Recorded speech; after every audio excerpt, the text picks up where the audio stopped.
Hello, everybody. Welcome back to another week. It's the Health Wealth podcast again. We're here for another conversation. It's me and Barry again this week. And we've got some real exciting episodes coming up soon as well. But this week, we're just going to have a chat on a few subjects that we want to talk about. So how are you doing today, Barry? Very well, Ryan. Thanks again for having me.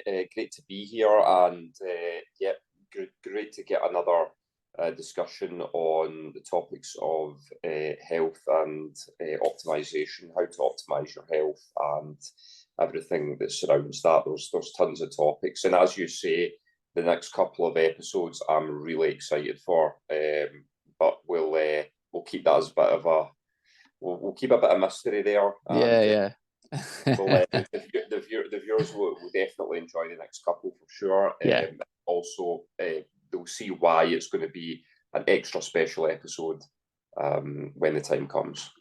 yeah, absolutely. Absolutely.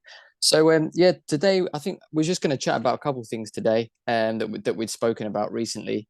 There's a couple of things we were going to return to from the last time we had an episode and we were talking on cancer and some subjects like that. But another thing we just wanted to talk about was the kind of the effects that social media's had on people in terms of their mental capacity and their ability to function properly, and just like attention spans mainly, and how addictive they are, and the real negative effect that's having on people. Because obviously we're looking to optimize health as a whole, and diet we talk about a lot. It's a huge part of that.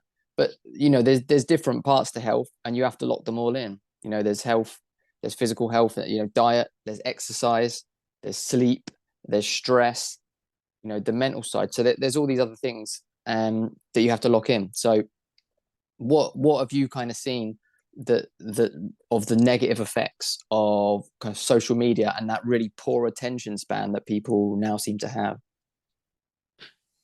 Yeah, absolutely. This is a big topic, and I think it very much ties into health and well-being, because we've seen over the years how big a part of people's lives it's become, and how constant and consistent a factor it is in how we live.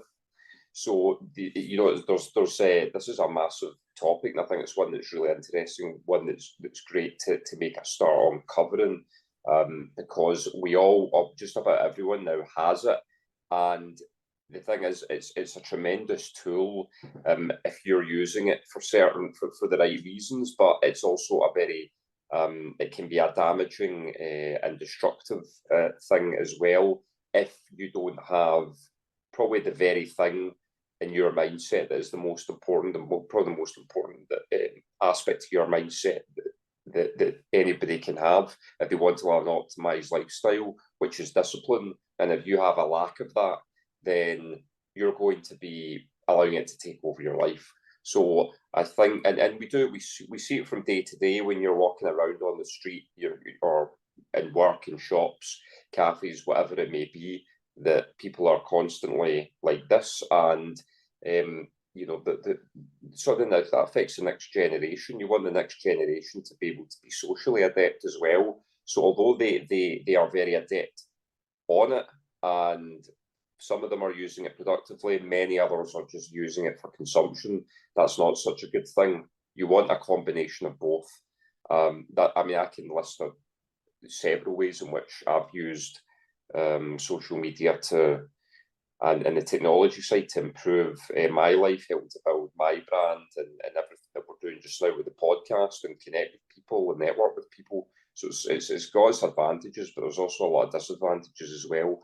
And I think it very much does affect the mindset of people, young people, and especially children, especially when they are in the company of others who are socially adept, and they don't know quite how to communicate, to socialize, to integrate themselves and into that environment, and sort of, I would say, not just excel, but just be comfortable in that, and be able to engage in conversation like humans normally do, because a lot of a lot of our communication is also body language and tonality, hand gestures and things. You have to be comfortable in reading that. You have to be adept at reading that and responding accordingly. So I think the social media especially has definitely made people's attention span shorter, I think, because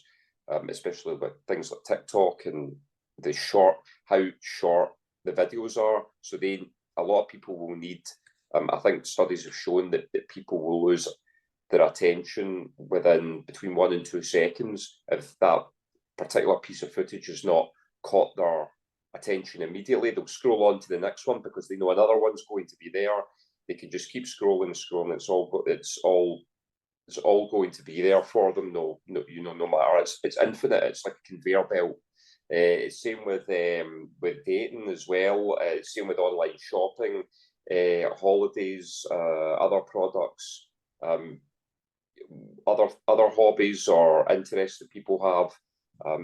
It's all there and it's all accessible at the touch of a button. And far more often than not, that I feel that affects people negatively. I mean, I think there was from some reading I did that UK adults underestimate how often they check their phones. I think they check them around between 25 and 30 times a day on average. But the reality actually is about 80 times a day, which is quite startling. The fact that you can't work on something for long enough without breaking your work pattern and putting in that PIN number and seeing any updates or seeing if you get messages. And I think that notifications has got a big part to play in that as well, which is why I keep the majority of my notifications off. So that's the summary of where I think we are with technology and how it affects people's attention spans in a negative way. Yep, you're absolutely right. It's dangerous, and we can feel it ourselves. Like, I can tell the difference. And a day that I've been on my phone a lot, I will struggle a lot more to concentrate in the evening when I'm trying to get some work done than days when I've not been on my phone as much. You can literally feel the difference. And some of the rule, I'm with myself, I have to be quite strict in certain rules because it's so easy to get lost scrolling. We've all done it. So, for example, with TikTok, I use TikTok to post videos from the podcast, but I will only post videos. So I will never ever go to the homepage and scroll through ever on TikTok. The only thing I use TikTok for is I'll go on, I'll upload the video, and I'll leave it. I don't even start scrolling through because it's so dangerous. It will suck you in, and bam, you're gone. On other platforms like Facebook and Twitter, I've found myself scrolling through, and it's like, nah, get out of that. Get back to the real world. And like you said with the social skills, it's so true. Young people are growing up, and the only really way they're interacting is online. And as you said, it's a very different place to interact. And I'm sure all of us have had experience where we've sent a message, whether it's a text message or whether it's online somewhere, that the other person has mistaken the meaning because it's just text. There's no body language with it. There's no facial expression. There's no tonality, as you said, and it's taken the wrong way. And Absolutely. as you say, being able to understand those cues and to interact socially is an important part of life. And if young people are growing up without that, then when they come into social situations, they're going to struggle, which is going to make them shy away from them even more. And they're then just, there's a lot of people that are basically living just online. They have an online life. Their friends are all online. That their whole life is online, and offline they've got nothing. And that's a sad way to live, and it's not good for your mental health. And people need to be kind of maybe don't say forced, but people kind of need to be, if you've got kids, young people, you need to push them to learn to be socially adept as well as okay, they might have some going online on social media. But I mean, people say, oh, you can't stop kids doing this and that. Like, we grew up without it, and we would find like there's all their friends are on it. It doesn't matter. Like, you shouldn't feel bad for stopping your kid have social media, because to be honest, especially for kids, like for us as adults, if we use it for business and for work, yes, there's some positives. As a kid, I don't really understand any positives on it. It's pretty much all negative for them. So no one should feel bad, I think, about restricting their kid from it. My kids at the moment are far too young for it anyway, but I'm going to be super careful about it, and I'm going to try and keep them away from social media for as long as I possibly can. Yeah, great points. And on that particular one about the kids, that it's so important that they are not exposed to a lot of the degeneracy and bad influence that you see on online on a daily basis, an hourly basis, a minutely basis, especially on TikTok. I mean, I'm actually the same as you. When I only use TikTok for video production, so when I open it, before as it's loading up, my fingers are right on. I think it's on the option on the right hand side saying your account or your folder or something. Yeah. The one that takes you straight into your profile. It's already on there, so I don't get a millisecond of what comes up on the feed. As soon as it comes up, it changes, and I'm like that because I know if all it takes is that one video to suck me in, and then I could end up wasting it. It's happened before, so I know what happens during it. So it's just why I put that in place. And sure, if there was a video that popped, like a friend of mine's video popped up during I was in the middle of making a video, and they said they posted another video. I said I'll come back to that after because that should be interesting what they posted, which I did, and that was fine. But I didn't waste my time scrolling and just got down to what I had to do. But yeah, as you say, it's so important for kids to be able to learn how to communicate naturally, and that's how we evolved as humans. There's all these studies about this, like verbal communication and tonality and body language and body posture and all of those communication cues really important for their development on how to read that and respond so that they can make their way in the world. And sure, a lot of it is communication is online now, but as you say, the communication can be misconstrued, and a joke could be misinterpreted as something serious, and vice versa. So there's all of these sort of tripwires, if you will, that young people run into. And I also think that it doesn't it kind of deteriorates their level of grammar as well, because they're using a lot of this shortened way of typing things. I know you've got spell checker and what is it, the word recognition or something when you start typing something. You've got these things which do help, but a lot of the time there's just bad grammar, and it's just encourages laziness. But yeah, the other thing as well is the bad influences. You've got, I mean, taking all things aside, just trying to be fair and honest. There has always been bad influences in the world, or you've had people who are, genuinely don't have. They've got a lot of hate in them. They've got issues. They've got problems, and instead of actually, dealing with that and asking for help to solve their problems, they turn into a person, and they want it that feels they feel either left out or they feel inferior, and they just start pushing a lot of bad agenda. They attach themselves to bad agendas and bad ideologies, and it makes them feel part of something. So before social media, you didn't really hear about these people unless they went to a rally or something. But now they're everywhere. I mean, they're all over, and kids are watching this, and they're like, well, they think that's cool. When it's just degenerate, it's nonsense, it's garbage. I think the Dylan Mulvaney one is a big one that, and well, I mean, what can I say? There's nothing good that comes from that at all. I really believe it's not that I'm against people who want to identify as this or that, but some things go too far, and it's certainly not what kids should see. You know, kids should Absolutely. learn. Kids should be able to be free to grow up and discover themselves, and then make the decisions on what type of person they want to be, or who they want to be, or what they identify as, or whatever it is. But leave them out of it. Let them just grow up without all that influence. And it's everywhere now. And as a parent, it must be. I mean, speaking with yourself, it's difficult, you know, and you're probably you're putting things in place right now to try and reduce that sort of negative exposure, if you will. Yeah, absolutely. It's, as you said, there's just pure degeneracy everywhere.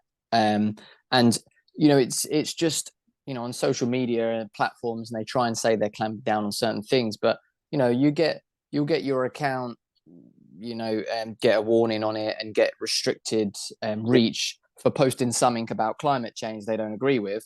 But yet there's accounts that are basically posting pornographic material, and they're absolutely fine. They're getting pushed everywhere. Kids could come on and see that, as you say, with all the trans stuff and posting it, and they're all, you know, obviously some of it's in not just on social media, some of it's in real life, for taking kids to drag shows and all that. But then it's also shown, you know, online, and you know, pretty much any social media platform you go onto, you can type in one or two things, and you know, there's pornographic material on there, and kids are on this. You know, and you trying to, you know, with the technology they have, the fact that if you post something that goes against their view, they will flag you up instantly, and then you're trying to say that they can't immediately remove and ban all that pornographic stuff.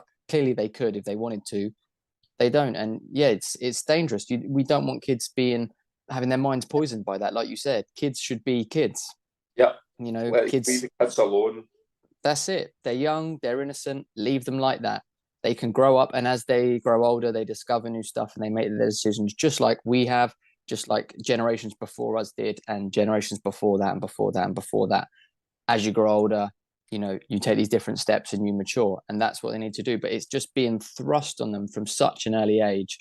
I mean, and along those lines of that as well, not even just on social media, within schools, you know, we get I think it's maybe at the end of the year or at some point each year, you know, we get sent something from the school. So my son, he's in like year 1, he's going into year 2 now, and they'll send through like a sort of overview of some of the stuff they're going to get taught in the syllabus. And you know, I've already spoke with my wife about homeschooling and about taking them out of school, because from you know, I'm pretty sure that from the year he's going into now and up, some of the stuff that they openly tell parents they're teaching them is stuff that your kid has no right to be hearing at that age. Absolute no right. Schools are, and that's what they're telling you. Think about the stuff that they're telling them that they're not even telling you. You know, stuff you see about that. You know, they're bringing in rules that if, you know, teachers say certain things to children and children say certain things to teachers, they don't have to tell the parents and stuff like that. And it's just, you know, it's, you know, anyone having kids, I would say think very seriously about homeschooling your kids. Schools are they're just brainwashing academies. That's what they are. And you want to let your kid grow up as a kid. Let them enjoy their childhood. I remember my childhood. It was carefree. We were just, you know what I mean? We just were playing, having fun, like out doing physical activities, you know, playing sport. We didn't have a care in the world. You look at kids nowadays have got depression. They've got anxiety, like 6, 7 years old, these mental health issues. No kids had that when we were growing up because we didn't have all that stuff thrust on us. We were allowed to grow up as kids. Absolutely. We didn't have all that nonsense, you know, pushed upon us. We were just we were taught.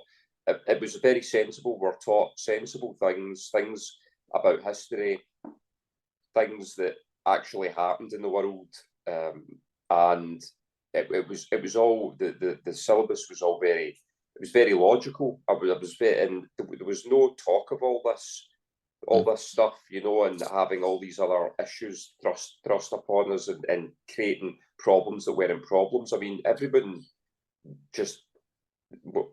acted, you know, everyone acted normally. You know, there was boys, there was different kinds of boys, there was different types of girls, but there was no talk of, oh, I should be this or I should be that, or I should be something else, you know, and you must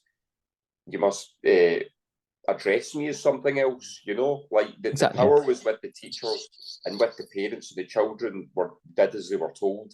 You know, when I was at school, we were either playing football or we were fighting each other and developing some you know, some street smarts and some how would you say, like, resilience, you know, Yeah. like as boys, you know, and not every day, but it would happen. You're either playing that, or you know, and the girls, the girls would do their thing, or you would be a few boys talking to the girls, and then the ones who are, you know, causing trouble would go and cause a bit of trouble, or the other ones who were more introverted and intellectual would gather amongst themselves and play Warhammer 40,000 or something, you know, and it worked, you know. Yeah. Everybody did their thing, and it was all fine. No one really. Where there was different kinds, there was different types of personalities there, but everybody really got along, and I wouldn't say anybody was really depressed or worried about these things, you know, or about things that were happening in the world. They were more worried about getting a punishment exercise or something, you know. Yeah. That's how kids should be, you know. And I know this, especially from years of coaching gymnasts, that the development is very, very important. And you know, that was obviously a great privilege, and learned a lot about how to deal with different personalities. But when they were there, I made sure that the only thing they need to focus on is training, you know, and don't, even if you have another problem on the outside of which I heard of, don't worry about it. You're here to train. You're a gymnast. You're here to do gymnastics, and that's all you need to worry about. And if there's ever a problem, you can come to me. There was no other distractions or bad influences there, and obviously we got to develop a sense of discipline and structure, and a sense of trying to chase their goals and their dreams, which was amazing. It was only going to be amazing for their development. But yeah, it's certainly with the curriculum now very worrying, and I think homeschooling, especially for a conversation that I've had with a few people, is definitely going to be a much better option, considering the stuff that they're purporting to the young minds now. They don't need any of that. Just let them develop, leave them alone. Yeah, absolutely. It definitely is. And as you were talking on there, mentioning, I mean, you spoke about resilience, and then obviously about at the gymnastics club, and that is again something we've mentioned a lot. Get your kids into sports, because it teaches them so many things, as you said, whether it's gymnastics, whether it's, you know, my son's into his football at the moment, as you said, gymnastics, whether it's fighting, but you know, boxing, martial arts. Get them into sports because it teaches them social skills as well. It teaches them resilience. It teaches them discipline. It's going to keep them physically healthy. It's, if they have stuff going on outside in their life, it's a distraction. Again, like you said, there's just multiple benefits for them. You know, get them into something. So whatever it is, let them try different things and see what they like. My son actually, he plays football, and he's also interested at the moment in gymnastics. So he's on a wait list to join a gymnastics club. So, you know, he's into that. I said, great. I said, it's good. It's good. You know, it's good for your strength, your flexibility. You know, you're going to learn discipline there. So it's great. You want to go gymnastics, take you down there and do it. Just let your kids try different things and get them into a sport, because it's great for them. And one of the big worries people have about homeschooling is, oh, my kid's going to be weird, like they're not going to be sociable. But actually, homeschooled kids are way more sociable and mature in their social interactions than school kids, much more. You know, if you meet homeschool kids compared to non-homeschool kids, homeschool kids are nearly always more advanced, because they'll spend more time around adults, but also they don't miss out on social interactions with children, because you sign them up for sports clubs, for activities, and that's where they make friends. I mean, I'll be honest with you, I don't speak to a single person that I went to school with. You know, at school, you make friends with just the people around you because there's no one else there. You have to make friends with them. You know, your real lifelong friends are friends that you will meet and you just choose to be friends with them because, you know, they align with you. They align with your life goals and whatever. But, you know, at school, it's like with work, you know, you might work in an office and you'll make friends with one or two people because they're the best of what you've got available. You know, them not going to school, they're not gonna miss out. But 100% for anyone with parents, get them into some kind of sports club. some kind of sports, because it's going to teach them so many things and it's going to benefit them so much. Physical health, and obviously, as we know, physical health and mental health are massively linked. So Absolutely. if they're sat at home, they're getting no social interaction, they're on social media and they're getting depressed and anxious and whatever, get them out of it. Get them out, do some exercise. That's going to benefit them. Their physical health is going to benefit their mental health. It's going to allow them to concentrate better, to have discipline. There's basically zero downside to it. The only zero downside that you could possibly see is that you've got to take time out of your day to take them there. And unfortunately, for some parents, that is actually a deal breaker. You look Yeah. back to, I imagine with your parents, were similar to lots of others, taking you to clubs all the time. Like some parents, they're like taking their kids here, taking their kids there. Nowadays, you don't see that so much. Parents can't be bothered to take their kids. Like some parents were literally every day of the week, they'd be out for an hour or two taking their kids to sports clubs. And now they can't be bothered to do it. So, get up off your lazy butt and take your kid out to sports club. Absolutely. For sure. And, I was lucky that my dad was able to take me to training and was instilled that sense of discipline. And mum was very supportive, cooked meals, gave me encouragement, kept me right away from, distractions and, bad crowds and things. So I was able to maximise my potential. So I was fortunate in that way.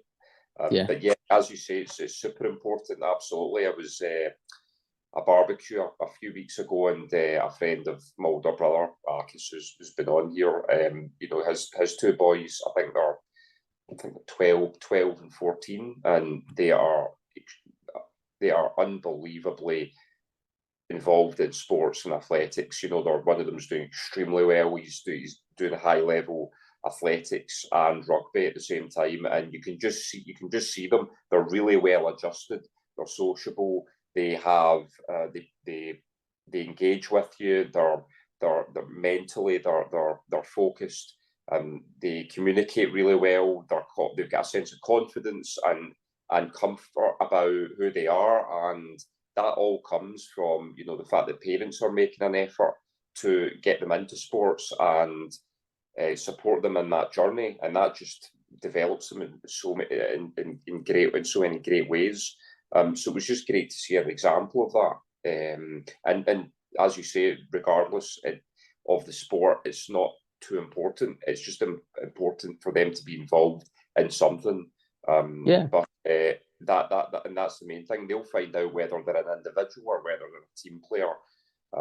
And it doesn't matter which one. Everybody is wired a bit differently, but the point is participation. And it's really important, especially that the government makes these as many sporting clubs and activities and opportunities available to the public, especially those who don't have perhaps the finances that other families do.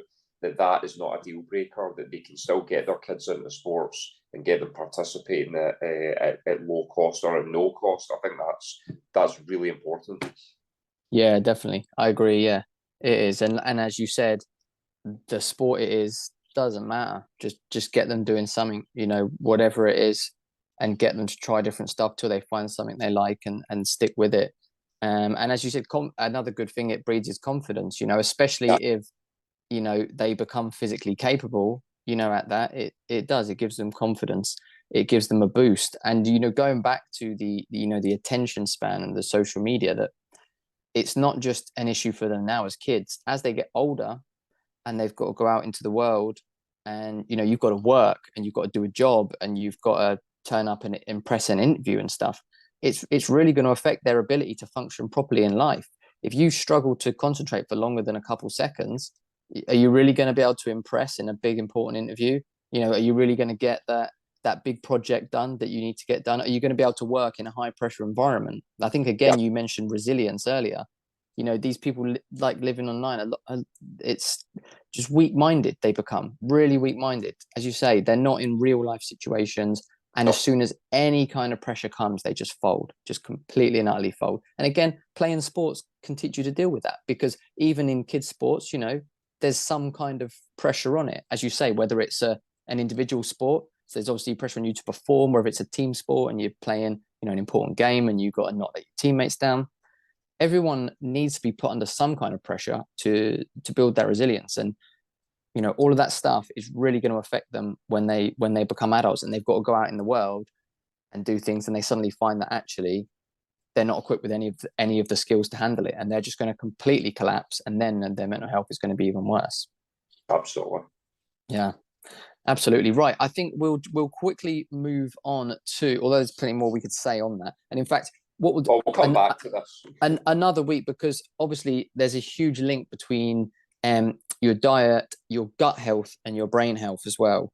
Which we could do a whole episode on that, on the link between gut health and brain health. So we'll definitely come back to that in the future and talk more on it. But I just wanted to, especially because the last time we spoke a lot on cancer and the ways to treat it. So I just wanted to kind of discuss a bit. I sent you another podcast I watched recently, which was brilliant, about a guy who was diagnosed with, I think, stage 4 colon cancer, and who basically completely cured himself in 4 months using just diet and fasting, which is unbelievable. So I'll give a quick just overview of his story, and then we can just discuss it a bit, because it just backs up the point of what we're saying, that this stuff actually works that we're talking about, and you don't need to be doing all the things that the doctors recommend. There's actually better stuff you can do, and pharmaceutical companies just don't want you to know about it. So he got diagnosed with stage 4 colon cancer. He was given a 50% chance of survival, but by survival, they just mean for 3 to 5 years. That's what they class as long-term survival. And beyond 5 years, it was about a 2% chance of him living. He was originally offered 24 sessions of chemo and 6 months of radiation to try treat it, which is super intense. And, as we know, that's just poison in your body.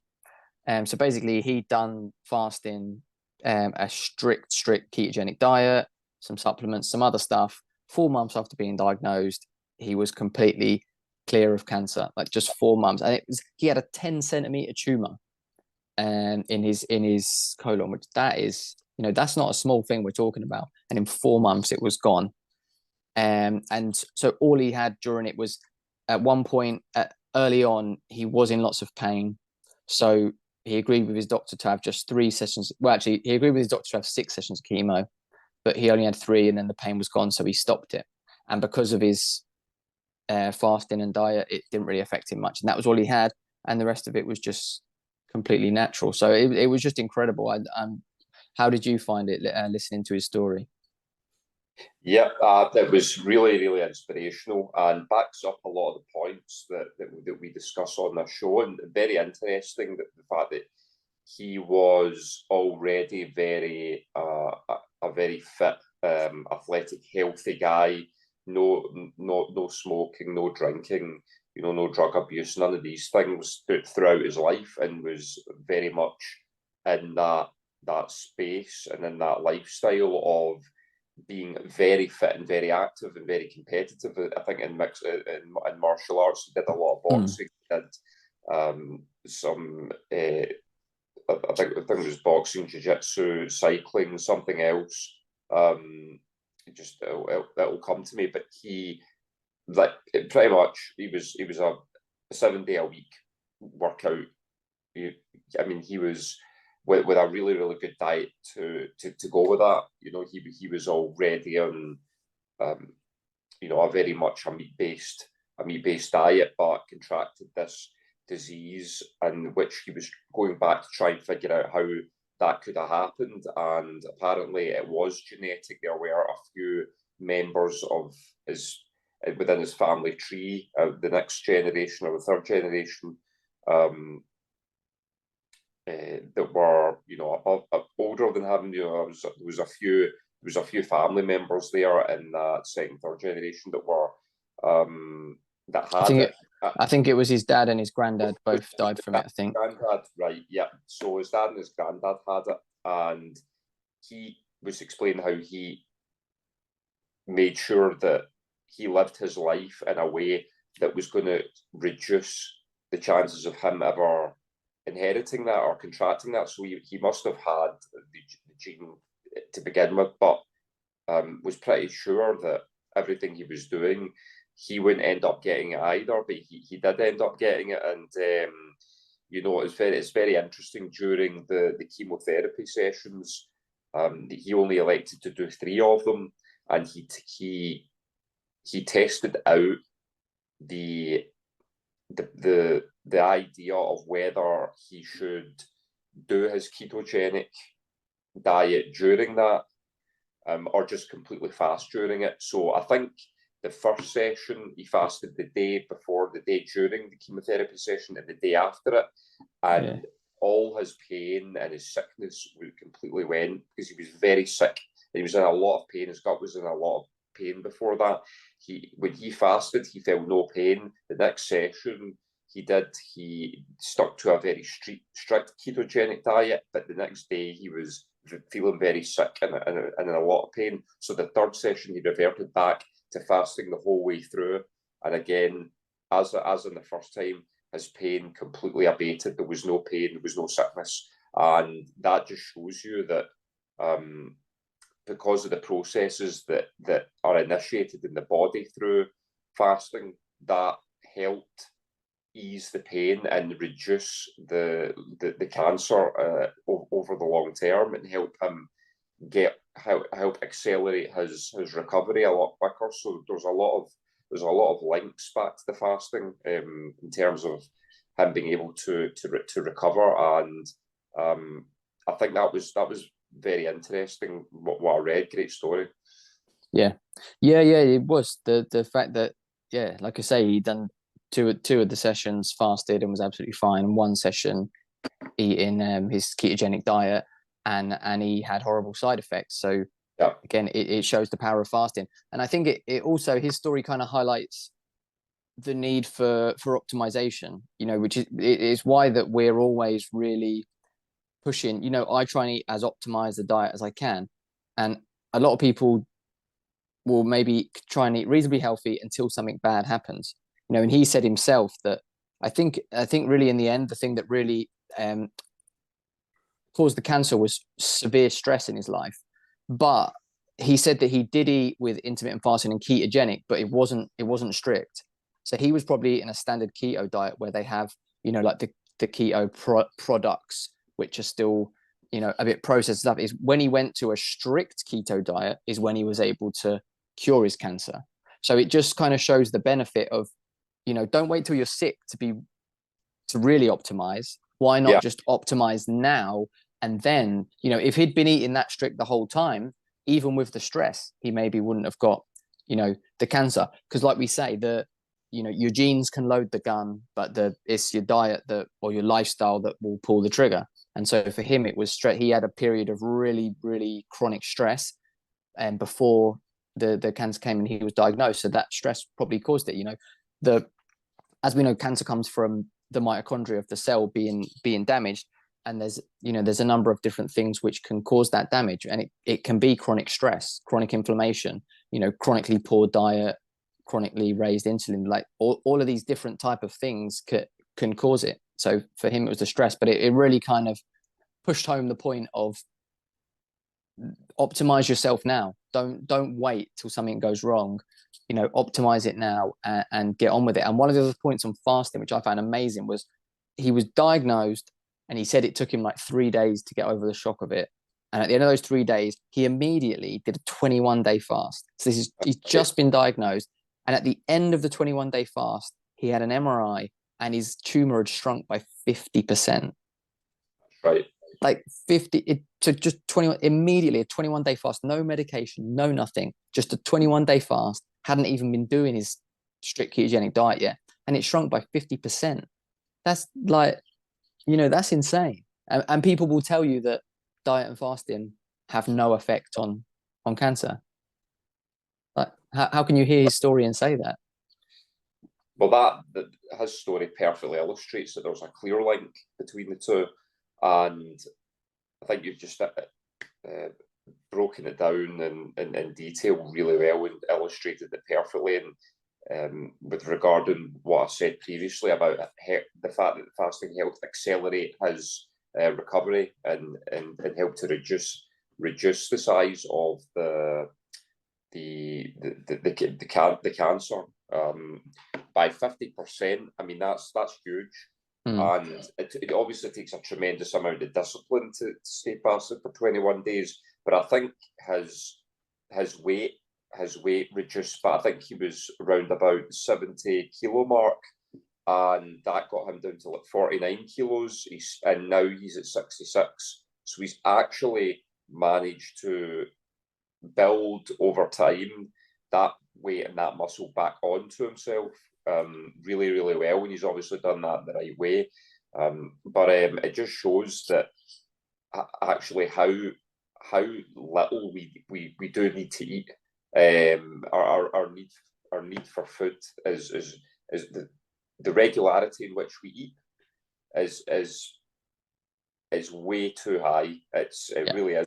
We can go for a long time without it, and he perfectly represents that. And probably when you're in that pain and you're in that sort of mode of suffering, you probably just want to reach for something that is going to make you feel better, like a chocolate or an alcohol or an alcoholic drink or something like that. And the fact that he abstained from all that and went 21 days and showing that what the fasting did was absolutely amazing. It shows that anybody can do it if they have the right mindset. You really want to repeat yourself in the natural way without putting chemotherapy, exposing yourself to chemotherapy and all those damaging chemicals that are in that in order to try and kill the cancer, but cause a lot of damage to you as well. It shows that you don't have to go down that route of multiple sessions if you do it the natural way. It shows how powerful fasting is. And just something else interesting I was reading about how an abundance of alcohol consumption as well can increase the risk of contracting cancer as well. That's something that people don't necessarily attribute to being, a drug like cigarettes, but actually it's classed as the same. It's a class 1 carcinogen, alcohol, same as cigarettes. Funnily enough, by the World Health Organization, doesn't always get everything right, but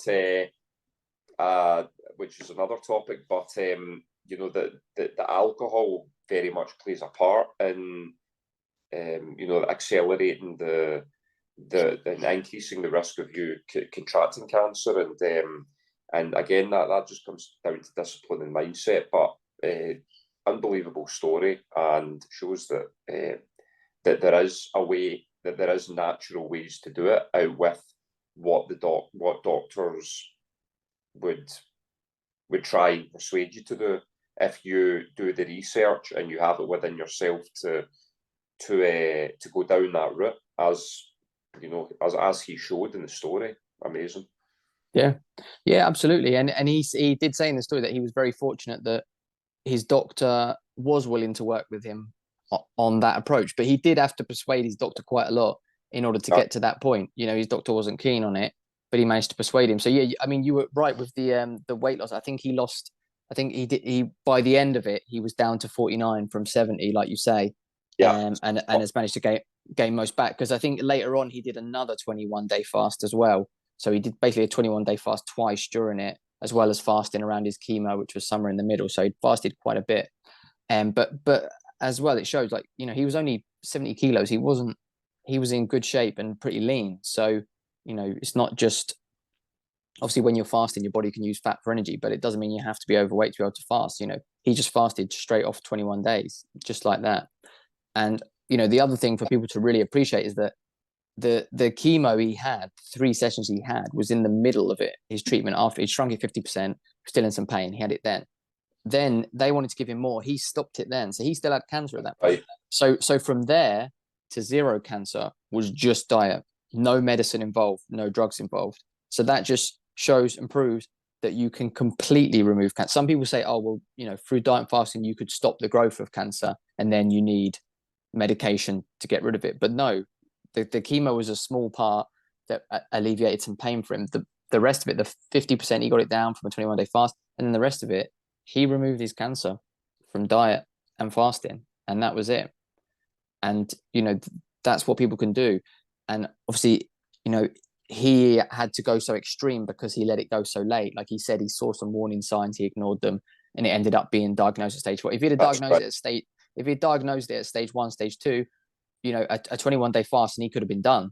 He could have maybe been completely fine. So, the earlier you catch it, the better. But even at stage 4, like for him to be and fully clear in 4 months with basically no medication, that's crazy. And on the subject of food as well, I just, it almost makes me laugh, but it's not actually funny. So he said about when he was in chemo, the nurses coming round offering Coke and donuts to the patients to make them feel better.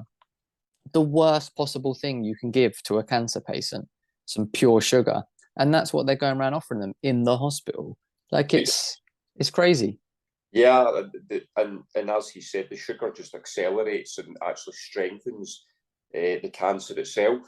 So you're actually fueling the very thing that you're fighting against, and it's interesting because it's almost as if he was having a bit of he was in a tight spot, but people who are in that position is a difficult position to be in because you do want to try and enlighten people and tell them the right thing, but at the same time you don't want to perhaps criticise or undermine medical professionals when they are like, especially in their place of work or whether it's in front of the patients. There's very much a morality issue here. Should you do that for the sake of potentially saving somebody? Because if he had take not taking the nurses to task, but made them aware that that is not something that they should be doing, and explain that to the patients. And the patients, that there could be one patient there who would see that and go, well, actually, you know what, you're right, I don't want any of that, and that can make a difference. That can Yeah. really make a difference. So yeah, he was saying that it was a difficult spot to be in, and that's where the sort of the culture, morality, political side comes into play. Whereas, and some of them, I think he was saying also that he was trying to explain to the doctors that it can be done this way. You don't have to go down the chemotherapy route, but of course there's the pharmaceuticals industry that are a hand in everything. It's all tied in with money. They have a certain amount of medications to prescribe and targets to set, and that's all related to the money that they get paid by the big pharma companies. So for them to say, well, actually, we don't need to prescribe that, you can do it the natural way, is not in their best interests. So it's very much, and we spoke about that in the last episode as well, about how the whole health space in terms of the doctors, the hospitals, and the linkage to pharma and big companies is very much it's very much money related, and it's more nuanced. But often the best decisions aren't actually made because they are being funded by these big companies and they've got targets to meet. So yeah, it was interesting to hear him touch on that as well. Yeah, absolutely. That people describe it a lot. I don't know if in the video, I can't remember if they did, but people say about, oh, it's a broken system. Talking about the medical system, and as you say, the fact doctors they're basically financially incentivized to prescribe more drugs and hit certain targets. But for instance, I wouldn't describe it as a broken system, because I would describe it as a system that works very well, because the system is set up to make money. It's not if the system was to give us the best health, then it's broken, but it's not. The system is made up to make them the most amount of money, and that's exactly how it works. So I wouldn't even say it's broken. I would say that people are just fooled into thinking it's about their health when it's not. It's about money. And it's sad because it's people's lives. It's not a trivial thing. No. It's literally people's lives. And with that guy, there's a good chance if he didn't know about fasting and ketogenic and diet, and if he didn't look into it, there's a good chance he'd be dead right now. That's how serious it is. It's life and death, and this is why we're so passionate about educating people and helping people, because it's not just like, oh well, if you eat this you might lose a bit of weight and feel a bit better. Like, this is literally life and death for people, and it's really important, and really sad, and that's why we get so passionate about it, and why we talk about it a lot, because the health system is not there to make you healthy. It's there to make them money, and we need to understand that. And it's up to us, and up to the people listening or watching. It's up to you to look after your health, and that's why we need to educate ourselves on it and understand it ourselves. And it's actually, the good news is that it's actually very simple to take charge of your health. All you need is the knowledge, and that's what we're trying to provide people, is the knowledge, because that's all you need. Once you have the knowledge, it's not complex. You don't have to do complex stuff. It's very simple. It's it's diet and lifestyle. The majority of it is the way you eat, keeping active, keeping on top of your stress and your sleep, and you can manage your health very well. Well, absolutely, and that's great that for people subscribing, and more people in the future, that not only are we are talking about it on podcasts, but we're building up a great database of knowledge for people to have access to that, so that the blueprints are all there, and also for them to educate themselves on it as well. I think if you're going to go down a certain route and you've got the formula, that's great, but it's even better to know why that's the case, and that is something that we are building and putting together. So a lot of so some very exciting things to come. But no, absolutely, there's in terms of the medical industry, he mentioned it himself in the podcast. There's aspect, he's grateful in a way to Western medicine. There's no doubt that it's helped people and it's saved people, but there's also another aspect where a lot of it, a lot more than people actually think, is down to them.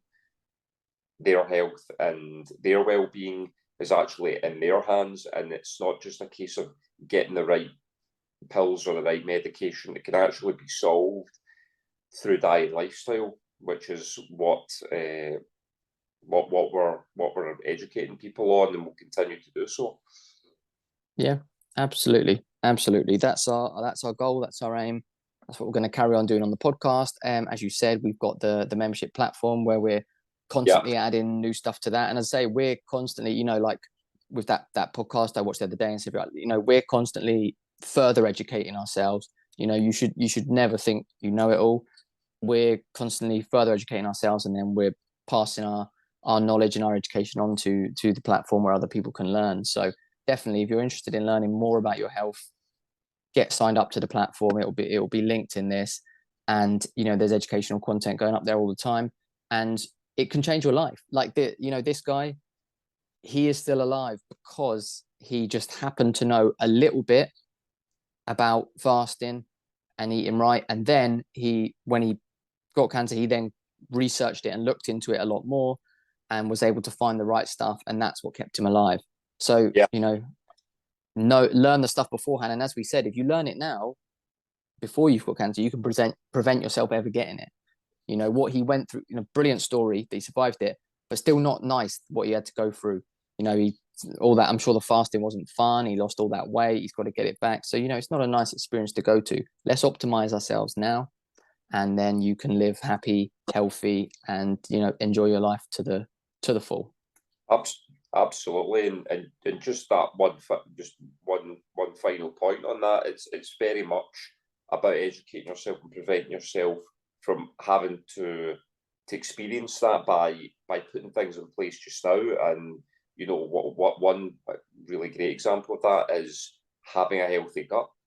Gut's really, really important. You don't want to have a leaky gut. You don't want that bad bacteria leaking out of there and causing other causing other health issues within your body and affecting certain processes, which is why gut health is really so important. And one of the very things that can ensure a healthy gut and a complete lack of which helps reduce inflammation as well, is intermittent fasting, and that's been proven. So incorporating that in with while we eating the right foods at the right times, it's a perfect combination, and we have a much better chance of living a longer, more optimized life with the lesser chance of infections and diseases if you can optimize yourself now and put in that groundwork. Absolutely. That is our message. And yeah, you're right on the gut. One of the things I've really been getting deep into recently and looking into is intestinal permeability, or increased intestinal permeability, which is really one of the root causes of pretty much, a huge majority of illness and conditions in the body. So we can probably do a whole episode on that another time. As I said, I think we've spoken about enough today. I think we've covered some interesting topics. So we'll probably leave it there for now. And we'll be back again. As we say, we've got some really exciting episodes coming up over the next couple of weeks. So really looking forward to them. Thank you again for joining me.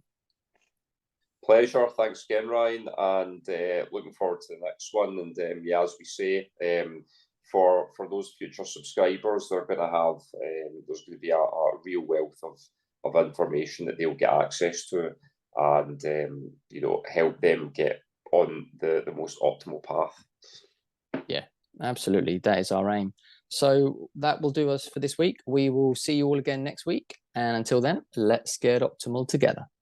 Hey guys, thank you so much for tuning into the show. I really hope that you enjoyed it. If you have any questions or topics you'd like us to cover on the podcast, or you'd like to appear on it, then please contact us at hwpoduk@gmail.com, on our website, which is healthwealthuk.com, or on any of our social medias, which are at hwpoduk. Please make sure you like, subscribe, share it with all your friends and family, and we will see you next week.